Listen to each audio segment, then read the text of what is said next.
ಕಳೆದ ಹಲವು ವರ್ಷಗಳಿಂದ ಸೈಯದ್ ಗುಲಾಬ್ ಅವರು ಪ್ರತಿನಿತ್ಯ 300 ಜನರಿಗೆ ಊಟವನ್ನು ಕೊಡ್ತಾ ಇದ್ರು ಉಚಿತವಾಗಿ ನಿಮಾನ್ಸ್, ರಾಜೀವ್ ಗಾಂಧಿ ಮತ್ತು ಕಿದ್ವಾಯಿ ಆಸ್ಪತ್ರೆಗಳಲ್ಲಿ. ಇದೀಗ ಸಿಲಿಂಡರ್ ಸಮಸ್ಯೆಯಿಂದ ಈ 300 ಜನರ ಊಟಕ್ಕೆ ಕಂಟಕ ಎದುರಾಗಿದೆ. ಈ ಕುರಿತಂತೆ ನಮ್ಮ ಪ್ರತಿನಿಧಿ ಮಂಜುನಾಥ್ ಅವರು ಸೈಯದ್ ಗುಲಾಬ್ ಅವರನ್ನು ಮಾತನಾಡಿಸಿದ್ದಾರೆ. ಏನು ಹೇಳಿದ್ರು ಬನ್ನಿ ನೋಡೋಣ. ಊಟದ ಸೇವೆಯನ್ನ ಕೊಡುವಂತ ಕೆಲಸವನ್ನ ಮಾಡ್ತಾ ಇರುವಂಥದ್ದು ಗುಲಾಬ್ ಎನ್ನುವಂಥ ವ್ಯಕ್ತಿಯವರ ಕಡೆಯಿಂದ. ನೋಡ್ಬೋದು ನೀವು, ಪ್ರತಿನಿತ್ಯವೂ ಕೂಡ ಮಧ್ಯಾಹ್ನ 12:30ಕ್ಕೆ ಜನ ಹಾಜರಿರ್ತಾರೆ.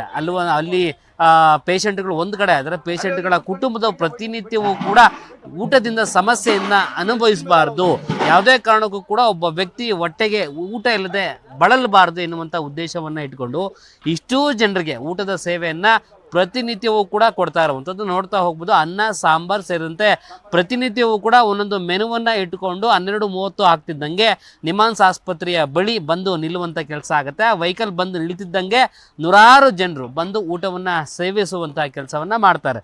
ಸದ್ಯಕ್ಕೆ ನೋಡ್ತಾ ಹೋಗ್ಬೋದು ನೀವು, ಪ್ರತಿನಿತ್ಯವೂ ಕೂಡ ಊಟದ ಸೇವೆ ಕೊಡ್ತಿರುವಂಥ ಕಾರಣದಿಂದಾಗಿ ಜನರು ಕೂಡ ರುಚಿಯಾದಂಥ ಊಟವನ್ನು ಸೇವಿಸುವಂಥ ಕೆಲಸ ಮಾಡ್ತಾ ಇದ್ದಾರೆ. ಬನ್ನಿ ಅವ್ರನ್ನ ಮಾತಾಡ್ತಾ ಹೋಗೋಣ. ಈ ಒಂದು ಸಂದರ್ಭದಲ್ಲಿ ಬೆಂಗಳೂರಿನಲ್ಲಿ ಗ್ಯಾಸ್ ಸಿಲಿಂಡರ್ ಸಮಸ್ಯೆಯ ನಡುವೆ ಬೆಲೆ ಏರಿಕೆ ಆಗಿರುವಂಥ ವಿಚಾರ ಬಗ್ಗೆ ಒಬ್ಬ ವ್ಯಕ್ತಿ ಜನಸಾಮಾನ್ಯರಿಗೆ ಉಚಿತ ಊಟವನ್ನು ಕೊಡುವಂಥ ಸಂದರ್ಭದಲ್ಲಿ ಜನ ಏನು ಹೇಳ್ತಾರೆ, ಊಟವನ್ನು ಸೇವಿಸ್ತಿರುವಂಥ ವ್ಯಕ್ತಿಗಳು. ಸರ್, ಹೇಗಿದೆ ಸರ್ ಊಟ? ಪ್ರತಿನಿತ್ಯವೂ ಕೂಡ ಹೆಚ್ಚು ಕಡಿಮೆ 10 ವರ್ಷದಿಂದ ಊಟ ಸೇವೆಯನ್ನು ಮಾಡ್ತಿರುವಂಥ ಈ ಒಂದು ವ್ಯಕ್ತಿ ಸಂಬಂಧಪಟ್ಟಾಗ ಏನು ಹೇಳ್ಬೋದು ನೀವು? ಏನಿಲ್ಲ ಸರ್, ಬೆಸ್ಟ್ ಊಟ ಆಗ್ತಾರೆ ಬೆಂಗಳೂರು. ನಾವು ತುಂಬ ದೂರದಿಂದ ಬಂದೀವಿ. ನಮ್ಮ ಮಗುಗೆ 3 ತಿಂಗಳು ಇಲ್ಲೇ ಅಡ್ಮಿಟ್ ಮಾಡಿ ನಾವು ಕಂಟಿನ್ಯೂ ಇಲ್ಲೇ ಊಟ ಮಾಡ್ತಿದ್ದೀನಿ ನಾನು. ಊಟ ಚೆನ್ನಾಗಿದೆ ಸರ್. ಊಟದಿಂದ ಏನೋ ತೊಂದರೆ ಇಲ್ಲ ಸರ್. ದೇವ್ರ ದಯಾಲಂದು ಎಲ್ಲ ಆರೋಗ್ಯ ಊಟ ಎಲ್ಲ ಚೆನ್ನಾಗಿ ನಡೆದಿದೆ ಸರ್. ಇಷ್ಟೇ ಸರ್ ನಾನು ಹೇಳಿಕೆ. ಎಲ್ಲಾದ್ರೂ ಹೊರಗಡೆ ಹೋದ್ರೆ ನಮ್ಗೆ 10 ರೂಪಾಯಿ ಕೊಡಿ, 10 ರೂಪಾಯಿ ಊಟ ಕೊಡಿ ಅಂದ್ರೆ ಯಾರು ಕೊಡಲ್ಲ. ಯಾವ್ದಾರು ಹಸಿವಂತ ಹೋದ್ರೆ ಹೋಟೆಲಲ್ಲಿ ಕೂಡ ವಾಪಸ್ ಕಳಿಸುವಂತ ಕೆಲಸ ಮಾಡ್ತಾರೆ. ಅಂದ್ರೆ 10 ವರ್ಷದಿಂದ ಕೊಡ್ತಾರೆ ಅಂತಂದ್ರೆ ಸಾಮಾನ್ಯನಾ ಅದು? ಇಲ್ಲ ಸರ್, ಬೆಸ್ಟ್ ಸರ್ ಊಟ, ಬೆಸ್ಟ್ ಊಟ ಸರ್. ಏನು ತೊಂದರೆ ಸರ್. 10 ವರ್ಷದ ಊಟ ಕೊಡೋದು ಚೆನ್ನಾಗಿ ಸರ್ ಊಟ. ನಮಗೆ ಜನಗಳಿಗೆ ಮಾತ್ರ ಏನು ತೊಂದರೆ ಇಲ್ಲ ಸರ್ ಊಟದ. ದೇವ್ರ ದಯದಿಂದ ಹೊಟ್ಟೆ ತುಂಬ ಊಟ ಮಾಡ್ತಿದ್ದೇವೆ ಸರ್. ಇಷ್ಟೇ ನನ್ನ ಬೇಡಿಕೆ, ಮತ್ತೇನಿಲ್ಲ ಸರ್ ಬೆಳಕಿನ. ಸರ್, ಈಗ ಬೆಂಗಳೂರಿನಲ್ಲಿ ಗ್ಯಾಸ್ ಸಮಸ್ಯೆ ಅಂತಾರೆ. ಗ್ಯಾಸ್ ಸಮಸ್ಯೆ ಇದ್ರು ಕೂಡ ನಿಮಗೆ ಅನ್ನದಾನ ಕೊಡುವಂಥದ್ದು ಹೆಂಗೆ ಅನ್ಸುತ್ತೆ? ಕಂಟಿನ್ಯೂ ಕೊಡ್ತಾ ಇದ್ರೆ ಊಟ ನಮ್ಗೆ. ಗ್ಯಾಸ್ ಸಮಸ್ಯೆ ಇದ್ರೆ ಊಟ ಕಂಟಿನ್ಯೂ ಮಾಡ್ತಾ ಇದ್ವಿ ಸರ್ ನಾವು. ಇಷ್ಟೇ ಸರ್ ನನ್ನ ಹೇಳಿಕೆ. ಊಟ ಮಾತ್ರ ಕಂಟಿನ್ಯೂ ಮಾಡ್ತಾ ಇದ್ದೀವಿ ಸರ್. ಗ್ಯಾಸ್ ಪಿರಿ ಆಗಿದೆ ಹೇಳ್ತಾ ಇದ್ದಾರೆ, ಆದ್ರೆ ಊಟ ಮಾತ್ರ ಇದು ಕಂಟಿನ್ಯೂ ಮಾಡ್ತಾ ಇದ್ವಿ. ಇದೇ ಊಟ ಕಂಟಿನ್ಯೂ ಮಾಡ್ತಾ ಇದ್ವಿ ಇಲ್ಲಿ. ಬೆಳಗ್ಗೆ ಮಧ್ಯಾಹ್ನ ಸಂಜೆ ಇಲ್ಲಿ ಕಂಟಿನ್ಯೂ ಊಟ ಮಾಡ್ತಾ ಇದ್ದೀವಿ ನಾವು. ಚೆನ್ನಾಗಿ ಊಟ ಮಾಡ್ತೀವಿ ಸರ್. ಹೇಗಿದೆ ರುಚಿ? ಹೇಗಿದೆ ರುಚಿ? ಚೆನ್ನಾಗಿದೆ ಸರ್. ಭಾರಿ ಬೆಸ್ಟ್ ಊಟ ಸರ್. ಇದೇ ರೊಕ್ಕ ಹೊರಗೆ ಕಡೆ ಊಟ ಸಿಗಂಗಿಲ್ಲ ಸರ್. ನಾವು 100 ರೂಪಾಯಿ ಕೊಟ್ಟು ಊಟ ಹೊರಗಡೆ ಸಿಗಂಗಿಲ್ಲ ಸರ್. ಇಲ್ಲಿ ಮಾತ್ರ ರುಚಿ ಅಂದ್ರೆ ರುಚಿ ಅನ್ನ. ಅಂದ್ರೆ ಮನೆ ಊಟ ತಿಂದಂಗೆ ಫೀಲು. बेस्ट मनी उठा के बेस्ट उठा। वो एक आदमी को मांस खाएगा तो 300 रुपया से ज़्यादा ले लेते इधर। हमारा पास रुपया नहीं है, इधर दे रहा है, इसलिए आके खा रहा हूँ मैंने। गुलाब सर का क्या बोलता है? नमस्ते सर। इधर का जो खाना दे रहा है, बेंगलुरु से गैस नहीं मिलेगा, ना मिलता है। गुलाब सर 10 ईयर से फ्री फूड दे रहा है, उसका क्या बोलता है? ना, अभी तो गैस उधर होटल में नहीं मिलता है, काल से बंद है। तो हम लोग खाने के लिए इधर में आया। और क्या अच्छा है? क्या खाना फ्रूट अच्छा है, अच्छा है। आप बोल दिए। वेस्ट बंगाल से है, बच्चा के ट्रीटमेंट के लिए। हम लोग तो ऐसे आते रहते हैं 3 महीने 4 महीने पर। निमांस में 1 महीना एडमिट था, पहले भी दिया, अच्छा ही था, अभी भी खा रहे हैं। अभी तो गैस नहीं मिल रहा है, अभी जो भी है अच्छा है, अभी भी अच्छा है, उससे ही अच्छा है। 100 ಜನರಿಗೆ ಊಟ ಕೊಡ್ತಾರೆ ಅಂದ್ರೆ ಏನು ಅನ್ಸುತ್ತೆ? ಒಳ್ಳೇದು ಅನ್ಸುತ್ತೆ, ಒಳ್ಳೇದು. ಇಂಥ ಸಮಾಜ ಕಲ್ಯಾಣ ಮಾಡೋದೆಲ್ಲ ಭಾರಿ ಒಳ್ಳೇದು ಇದು. ನಮ್ಮಂಥ ಬಡವರಿಗೆ ಮತ್ತು ಕೀಳ್ಮಟ್ಟ ಬಡವರಿಗೆಲ್ಲ ಒಳ್ಳೇದೇ ಇದು.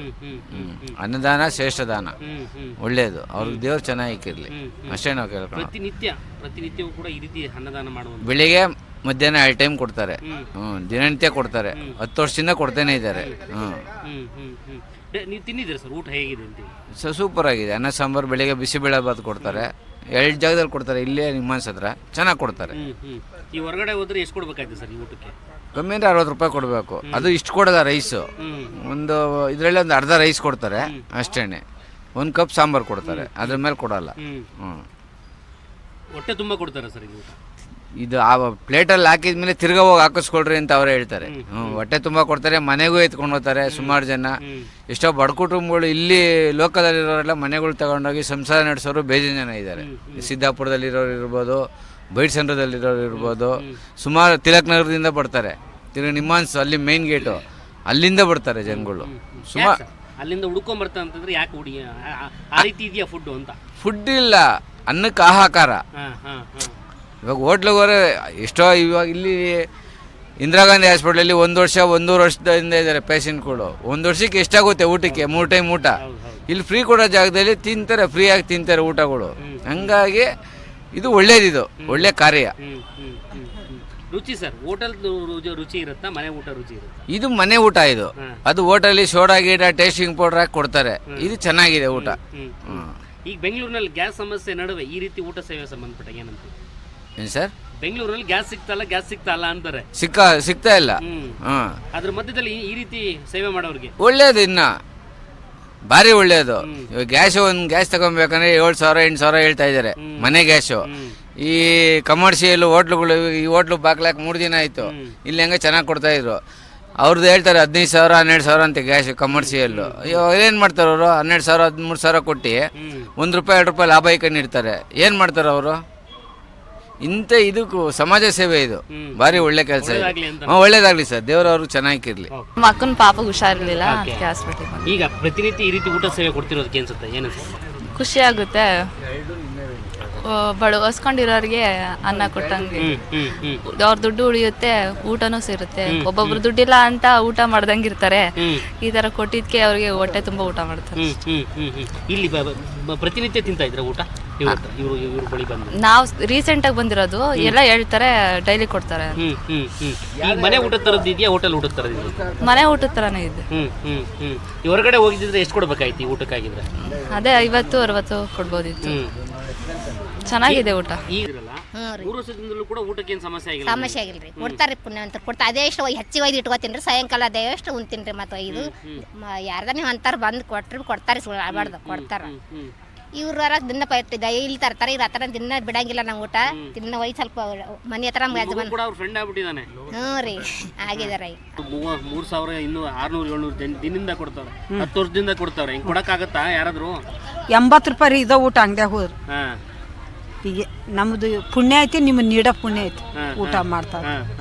ಹೌದಲ್ಲ? ಈ ಬೆಂಗಳೂರಲ್ಲಿ ಗ್ಯಾಸ್ ಸಿಗಲ್ಲ ಅಂತಾರೆ, ನಿಮ್ ನೋಡಿ ಉಚಿತವಾಗಿ ಊಟ ಕೊಡ್ತಾರೆ. ಹೌದೌದ್ರಿ, ಕೊಡ್ತಾರೆ, ಸಾಕಷ್ಟು ಕೊಡ್ತಾರೆ. ನೀವು ಎಲ್ಲಿಂದ ಬಂದಿರೋದು? ನಾ ಹಾವೇರಿ ಜಿಲ್ಲೆದಾರ.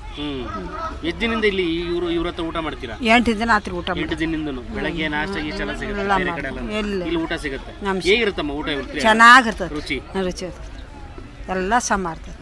ಸಿಲಿಕಾನ್ ಸಿಟಿ ಬೆಂಗಳೂರಿನಲ್ಲಿ ಇತ್ತೀಚೆಗೆ ಗ್ಯಾಸ್ ಸಿಲಿಂಡರ್ ಇಲ್ಲ ಎನ್ನುವಂಥ ನಿಟ್ಟಿನಲ್ಲಿ 8-10 ದಿನಗಳಿಂದ ಇದೇ ರಾಮಾಯಣ ಆಗ್ಬಿಟ್ಟಿದೆ. ಹೋಟೆಲ್ಗೆ ಹೋದ್ರೆ ಕೆಲವು ಕಡೆ ಕ್ಲೋಸ್ ಆಗಿರುವಂಥದ್ದು, ಹೋಟೆಲ್ಗಳು ಕೆಲವು ಕಡೆ ತೆರವು ಆಗಿರುವಂತಹ ಹಿನ್ನೆಲೆಯಲ್ಲಿ ಒಳಗಡೆ ಹೋಗಿ ಊಟ ತಿಂಡಿ ತಗೊಂಡ್ರೆ ಅಲ್ಲಿ ಗ್ಯಾಸ್ ಬಿಲ್ಲು ಇನ್ಕ್ಲೂಡಿಂಗ್ ಆಗಿ ಕೊಡ್ತಾ ಇದ್ದಾರೆ.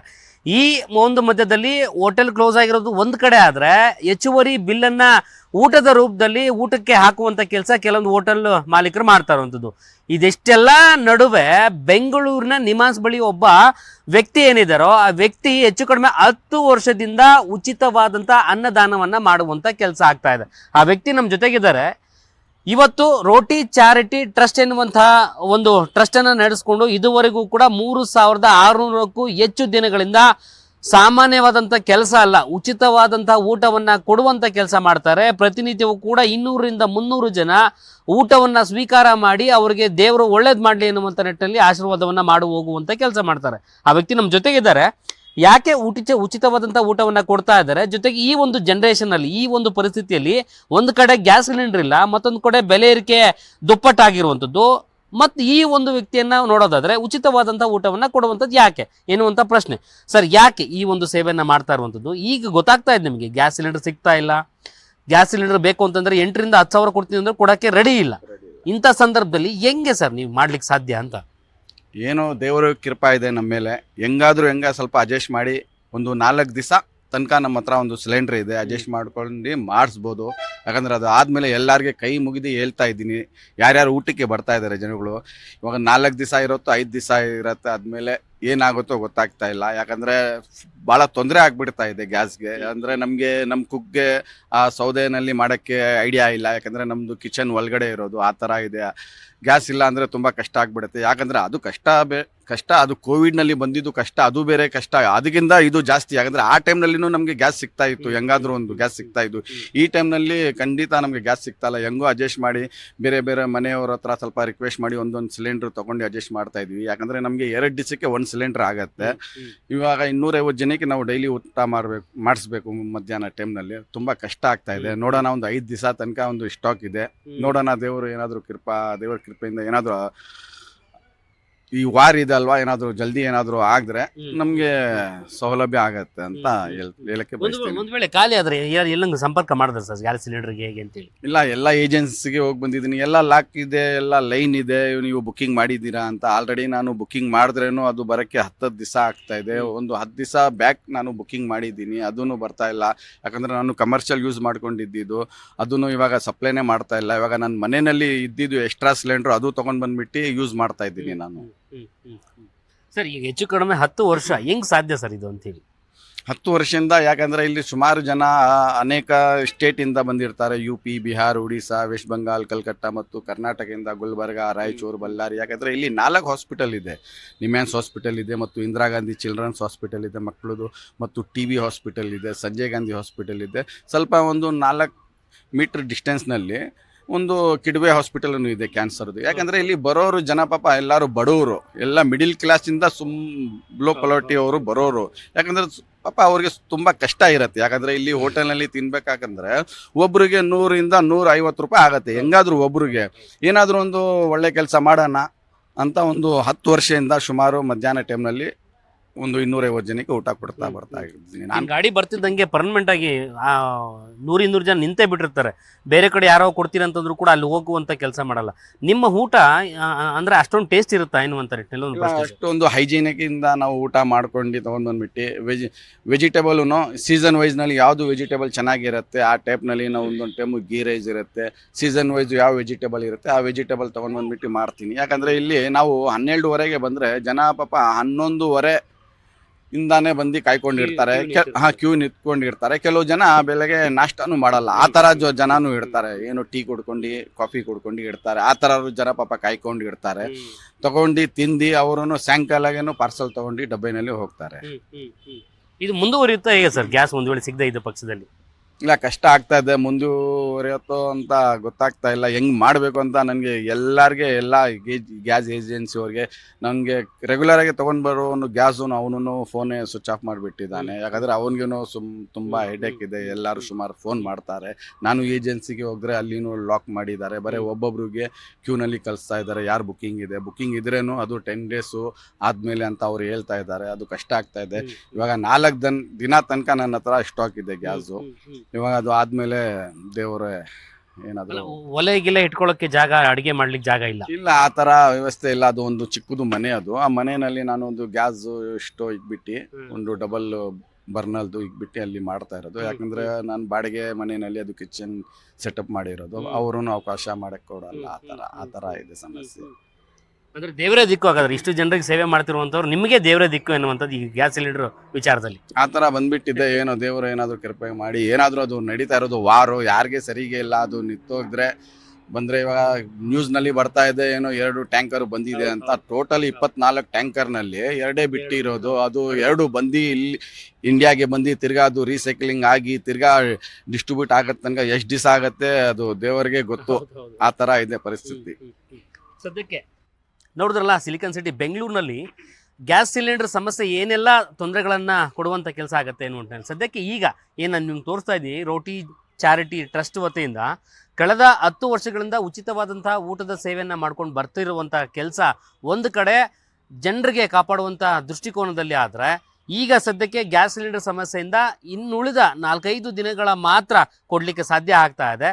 ಈ ಒಂದು ಹಿನ್ನೆಲೆಯನ್ನು ನೋಡೋದಾದರೆ 4-5 ದಿನಗಳಾದ ನಂತರ ನನ್ನ ಗತಿ ಏನು? ಯಾಕಂದರೆ ನನ್ನನ್ನೇ ನಂಬ್ಕೊಂಡು 100-200 ಜನ ಇರ್ತಾರೆ. ಆದರೆ ಗ್ಯಾಸ್ ಇಲ್ಲದೇ ಇದ್ದ ಪಕ್ಷದಲ್ಲಿ ನನಗೆ ಸಾಕಷ್ಟು ಸಮಸ್ಯೆ ಆಗುತ್ತೆ. ನನ್ನನ್ನೇ ನಂಬ್ಕೊಂಡಂಥ 200 ಜನರಿಗೂ ಕೂಡ ತೊಂದರೆ ಆಗುತ್ತೆ. ಈ ಕಾರಣದಿಂದಾಗಿ ಆದಷ್ಟು ಬೇಗ ಯುದ್ಧ ನಿಲ್ಲಿ ಎನ್ನುವಂಥ ನಿಟ್ಟಿನಲ್ಲಿ ಇವರು ಒಂದು ಮನವಿ ಮಾಡ್ತಾ ಇರುವಂಥದ್ದು. 200 ಜನರ ಬದುಕು ಜೊತೆಗೆ ಊಟದ ಸೇವೆಯನ್ನು ಕೊಡಲಿಕ್ಕೆ ಮುಂದುವರೆದ ಭಾಗವಾಗಿ ಆಗಲಿ ಎನ್ನುವಂಥ ಉದ್ದೇಶವನ್ನು ರೋಟಿ ಚಾರಿಟಿ ಟ್ರಸ್ಟ್ನ ಮಾಲೀಕರಾಗಿರುವಂಥ ಗುಲಾಬ್ ಅವರು ನಮ್ಮೊಟ್ಟಿಗೆ ಅವರ ಅಭಿಪ್ರಾಯವನ್ನು ಒಟ್ಟಾರೆಯಾಗಿ ಹಂಚ್ಕೊಂಡಿರುವಂಥದ್ದು. ಇದಿಷ್ಟು ಸದ್ಯಕ್ಕೆ ಇವತ್ತಿನ ಒಂದು ಊಟದ ವಿಚಾರವಾಗಿ, ಉಚಿತ ಊಟದ ಸೇವೆ ವಿಚಾರವಾಗಿ, ಗ್ಯಾಸ್ ಸಮಸ್ಯೆ ವಿಚಾರವಾಗಿ ನಾನು ನಿಮಗೆ ಮಾಹಿತಿಯನ್ನು ಕೊಡಲಿಕ್ಕೆ ಪ್ರಯತ್ನ ಮಾಡಿರುವಂಥದ್ದು. ಕ್ಯಾಮರಾ ಪರ್ಸನ್ ನಾಗರಾಜ್ ಜೊತೆ ಮಂಜುನಾಥ್ ಹೊಸಹಳ್ಳಿ, ಜೀ ಕನ್ನಡ ನ್ಯೂಸ್, ಬೆಂಗಳೂರು.